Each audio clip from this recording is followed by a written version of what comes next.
Obito की भटकती हुई आत्मा हरे भरे जंगलों के बीचों बीच बसा था एक छोटा सा गांव जिसे लोग प्यार से हिडन लीफ विलेज कहते थे। ये गांव किसी जन्नत से कम नहीं लगता था। हर सुबह पक्षियों की चहचहाहट, चारों तरफ लोगों की मुस्कानें और बच्चों की किलकारियां इस गांव को और भी खूबसूरत बना देती थी। लेकिन जितना शांत और सुंदर ये गांव दिखता था उतना था नहीं। इस गांव के एक कोने में एक पत्थर का बना हुआ पुराना ब्रिज था। दिन के समय लोग वहाँ से आराम से गुजरते थे, लेकिन रात होते ही वहाँ इंसान कोई नामो निशान नहीं दिखता था। गांव के लोग तो उस पुल की ओर देखने से भी डरते थे। कहते हैं सालों पहले उस ब्रिज पर रेन नाम की एक लड़की ने अपनी जान दे दी थी। उस रेन को ओबिटो नाम का एक लड़का बेहद चाहता था। रेन की मौत ओबिटो से बर्दाश्त नहीं हुई और उसने भी उसी ब्रिज पर खुद को आग लगा ली और वहीं अपनी जान दे दी। तब से कहा जाता है कि वहाँ एक आत्मा भटकती है। किसकी आत्मा ये कोई नहीं जानता, क्योंकि जिसने भी उसे देखा वो जिंदा नहीं बचा। गाँव में, खेतों में, स्कूल में और हर कोने में बस इसी भूतिया पुल की बातें होती थी। यहाँ तक कि स्कूल में टीचर भी बच्चों को उसी पुल की डरावनी कहानियां सुनाते थे। ये कहानियां सुनकर स्कूल के लगभग सारे बच्चों की फट के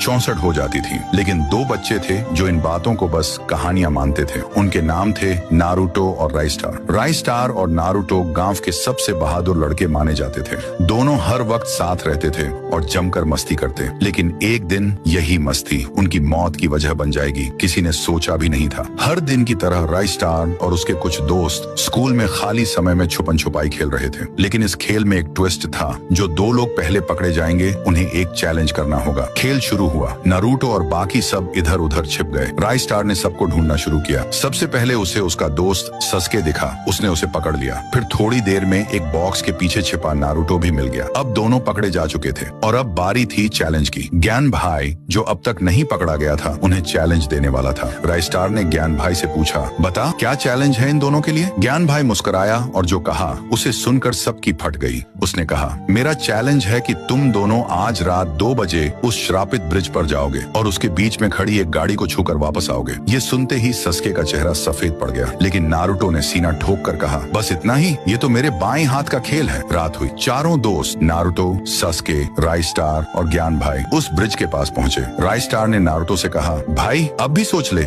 नारुतो मुस्कुराया, तू टेंशन मत ले। और फिर वो दोनों पुल के अंदर चले गए। धीरे धीरे चलते हुए नारुतो और सास्के ब्रिज के बीचों बीच पहुंचे। वहां उन्हें वही गाड़ी दिखी जिसे छूकर लौटना था। जैसे ही दोनों ने गाड़ी को टच करने की कोशिश की, गाड़ी अचानक आगे बढ़ गई जैसे कोई जिंदा चीज हो। नारुतो और सास्के दोनों को लगा ये उनका वहम है। तभी गाड़ी से एक डरावनी हंसी की आवाज आई और फिर उस गाड़ी ने अपना रूप बदला। वो बन गई एक भटकती आत्मा और वो आत्मा किसी और की नहीं थी, वो थी ओबिटो की आत्मा।